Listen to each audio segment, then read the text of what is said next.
आत्मीय भाइयों, सादर प्रणाम। भाइयों बहनों, मनुष्य जीवन में आदमी कई बार सांसारिकता से उब कर परेशान होकर कई बार साधु बन जाता है, पर जो संस्कार है वो पीछा नहीं छोड़ते हैं। श्रीमद् पावन प्रज्ञा पुराण में युग ऋषि परम पूज्य गुरुदेव भाग 2 में लिखते हैं कि एक साधु बड़ा ही कृपण था और लालची भी था। कृपणता और लोभ मिला है, उसको बांटना नहीं। कई लोग आज संसार में भगवान की कृपा से उन्हें बहुत कुछ मिला, लेकिन वो न तो अपने लिए, न समाज के लिए, न देश धर्म संस्कृति के लिए खर्च कर पाते हैं। ऐसे कृपण लोगों का धन बाद में लोग ही उड़ाते हैं और वो अपने विनाश को और पतन को दावत देते हैं, बुलावा देते हैं। कृपणता बहुत बड़ा दोष है। श्रीमद् गीता में भगवान श्री कृष्ण कार्पण्य दोष के बारे में बताते हैं। तो एक साधु नाम जो है बड़ा ही कृपण लालची थे, भिक्षा मांगते, जो कुछ मिलता उसका सोना बनाते, भिक्षा में इकट्ठा कर करके उसका सोना बना दिया। एक बार मन में आया कि चलो साहब तीर्थ यात्रा चलें, पर अब तीर्थ यात्रा जाए तो जाए कैसे, धन रखे कहाँ? साधु के पास धन है, धन को रखना कहाँ? तो उसने पहले ज़माने में ऐसे कोई बैंकें नहीं होती थी जहाँ पर पैसा जमा किया जाए, या लॉकर्स भी नहीं होते थे बैंकों में रख दिया जाए। तो वो साधु ने क्या करा कि नदी किनारे गड्ढा किया, गड्ढे में उस सोने को गाड़ दिया और एक बड़ा सा पत्थर शिवलिंग नुमा लिया, उसको रख दिया और उस पर स्थापित कर दिया और उसको फूल माला चढ़ा पूजा कर दी। और निश्चिंत होकर तीर्थ यात्रा पर निकल पड़ा कि भाई भगवान को कौन हटाएगा। अब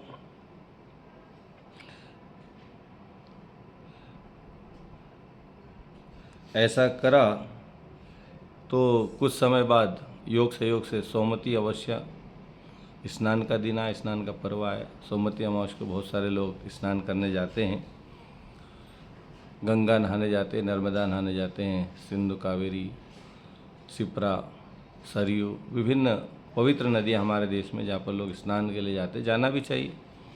ये सनातन की आस्था का विषय है। तो बहुत सारे लोग सोमवती अमावस्या नहाने आए, अमावस्या नहाए, अच्छी बात है, लेकिन वहाँ गंदगी न करें, कचरा न करें।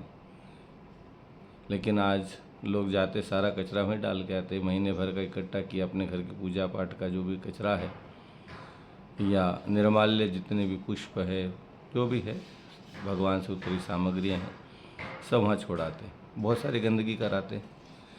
तो गंदगी नहीं करना चाहिए। पवित्र नदियों को पवित्र बनाएं, जिनको हम माता मानते हैं, पूजन करते हैं, तो हमें ये ध्यान रखना चाहिए। तो बहुत सारे लोग उस पर्व पर स्नान करने गए। अब वहाँ पर रेतिम शिव जी को देखा तो उनको लगा कि साहब ऐसा करने से कोई पुण्य की प्राप्ति होती है। बहुत सारे लोगों ने गड्ढे करके ऐसे शिवलिंग स्थापित कर दिए रेत में, बहुत सारे शिवलिंग हो गए। अब वो साधु बाबा कई दिनों बाद लौट कर आए तो वहाँ पर कोई पर्व ही चल रहा था। देखा तो एक शिवलिंग की जगह हजारों शिवलिंग हो गए। अब कहाँ उसका धन गड़ा उसको पता नहीं। उसने तो निशाने के हिसाब से भगवान को वहाँ बिठाया था, लेकिन लोगों ने पुण्य प्राप्ति के लिए लाइन बन ढेरियाँ लगा दी। आजकल कई तीर्थों में जाते लोग ढेरियाँ बनाते, मकान बन जाया करके साथ साथ पत्थरों की ढेरी बना देते हैं। ऐसे ही कई शिवलिंग बना देते हैं और वो फिर पैरों में आते रहते हैं। तो इसका भी ध्यान रखना चाहिए। ऐसी मूढ़ मान्यताओं से बचें। कई पर उल्टे स्वस्तिक बना देते हैं। तो कई तरह के लोग अपने अपने टोटके करते रहते हैं। वो साधु बाबा परेशान हो गया, लोभी था, लालची था, कृपण था। अब उसका धन यूँ ही जाने नहीं दे सकता था। अब दिन में तो क्या है, लोक मर्यादाएं हैं कि साहब शिवलिंग को उखाड़ के देखे तो लोग नाराज़ हो जाए, तो उसने रात में उसको फिर प्रारंभ किया खोदना, और बहुत सारे थे, कहाँ ढूंढे, आखिर में हार थक गया, नहीं मिला।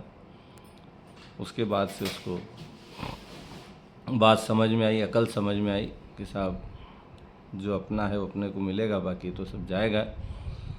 उस दिन से उसने लोभ लालच छोड़ दी, जो मिलता उसी में गुजारा करता और इकट्ठा करने का नाम लेता। साधु का मतलब ही है जो अपने पास कुछ न रखें, मानवता के कल्याण के लिए लगाए। लेकिन आज समाज में हम देखते हैं पैसे के पीछे भागने वाले लोग साधु बाबा बन जाते हैं और हजारों करोड़ों की संपत्तियां जमा लेते हैं। मंदिरों के नाम पर, आश्रमों के नाम पर पैसा इकट्ठा किया जा रहा है। मंदिर तो बनते नहीं हैं, मंदिर बनाने में कई वर्षों लगा देते हैं और पैसा मंदिरों के नाम पे ऐंठते रहते हैं।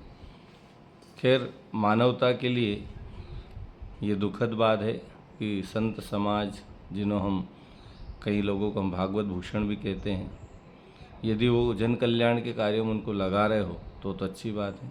अन्यथा जनता की श्रद्धा का दोहन करके यदि उन्हें धन इकट्ठा कर भी लिया तो उनकी दुर्गति सुनिश्चित है। साधु संतों को इन झमेलों में नहीं पड़ना चाहिए। मानवता के कल्याण के लिए कार्य हो तो अच्छा है। आप अपने आश्रम में मानवता कल्याण के लिए, व्यक्तित्व विकास के लिए कोई योजनाएं चलाएं। आज हमारा शांति कुंज तीर्थ आप जाइए, शांति कुंज में आवास भोजन निःशुल्क है। उसके अलावा वहाँ पर विभिन्न प्रकार के सत्र चलते हैं, 9 दिवसीय साधना संजीवनी सत्र, 1 मासिक युग शिल्पी जिसमें यज्ञ कर्मकांड, टपली बजाना, प्रवचन देना, संभाषण कक्षाएं। व्यक्तित्व को विकास करने के लिए, युग को सृजन करने के लिए युग शिल्पियों की फौज तैयार की जाती है। परिवाजक प्रशिक्षण सत्र होते हैं जिसमें शक्तिपीठे, हमारे जितने देवालय हैं गायत्री परिवार के या अन्य भी कोई ट्रेनिंग लेना चाहे तो विधिवत उनको पूजन पाठ की सारी कला सिखाकर, मानवता कल्याण के लिए मंदिर केवल घंटी बजाकर आरती करने के लिए नहीं है, मानवता कल्याण के लिए जन जन को प्रशिक्षित करने के लिए है, परिवर्जा करते हुए। तो इस प्रकार से वहाँ पर लोगों को तैयार किया जाता है। और साथ ही युग शिल्पी के अलावा युग संगीत का सत्र भी होता है, जहाँ से संगीत की कलाएं सीखकर बड़े बड़े कार्यक्रमों की टोलियों में, आज हम देखते हैं संगीत वालों की भी कमी है। आज पैसे देते भी संगीत वाले मिल नहीं पाते हैं। तो ऐसे कई प्रकार के प्रकल्प वहाँ पर चलते हैं। स्वावलंबन, शिक्षा, स्वास्थ्य, नारी जागरण, कुरीति उन्मूलन, व्यसन मुक्ति, साधना और वृक्ष गंगा अभियान और ऐसे सप्ताह आंदोलनों के अलावा 100 सूत्री आंदोलन वहाँ से चल रहे हैं। शिक्षा के साथ विद्या के समन्वय के लिए यूनिवर्सिटी, देव संस्कृति विश्वविद्यालय वहाँ पर चल रहा है। तो ऐसे सारे प्रकल्प जहाँ से चलते हो, ऐसे संस्थान जो मानवता के कल्याण के लिए पल पल और पग पग पे खड़े हैं, ऐसी जगह यदि हम कुछ दान भी देते हैं और उस दान का भी सुनियोजित तरीके से उपयोग होता है, दान देने वाले को रसीद दी जाती है। यहाँ तो कई आश्रमों की हालत ख़राब है, कहाँ आ रहा, कहाँ जा रहा, किसके हाथ में आ रहा, किसके पास जा रहा है। लेकिन आज आश्रम केवल भोजन भंडारे तक सीमित हो चले हैं। मानवता कल्याण के लिए कोई कार्य नहीं हो रहा है। अपने आप को स्वयंभू घोषित कर चुके लोग, अपने आप को भगवान मान चुके लोग, मानवता कल्याण के लिए क्या कार्य हो रहा है? खाना खिलाना ये तो सामान्य बात है। व्यक्ति आज के समय में कभी भूखा नहीं रहता है। सामान्य जनों के घर भी भोजन की कोई कमी नहीं है। इसलिए इन कार्यों के अलावा हमें रचनात्मक कार्यों पर ध्यान देना चाहिए। जितने भी धार्मिक संस्थान हैं उनका ये प्रमुख दायित्व है कि वो अपनी गतिविधियों को बदलें और मानवता के कल्याण के लिए, मानव को ज्ञान देने के लिए, ज्ञान यज्ञ सबसे बड़ा यज्ञ है। आज आश्रम बने हैं मौज मस्ती के लिए, मनोरंजन के लिए। सिंगर आते हैं, नाचना गाना करते हैं, नेताओं को बुला लिया जाता है और इसके अलावा कुछ नहीं हो रहा है भोजन भंडारों के अलावा। तो हमें इस पर भी थोड़ा सा सोचना चाहिए। दान हम वहाँ दें जहाँ पर इसका सदुपयोग हो, और साधु वृत्ति को ये चाहिए कि वो अपनी साधुता दिखाएं और मानवता के कल्याण के लिए, जन कल्याण के लिए, सनातन की उन्नति के लिए, देश धर्म और संस्कृति को आगे बढ़ाने के लिए लगाएं। यही आज के इस प्रसंग की प्रेरणाएं हैं ओम शांति।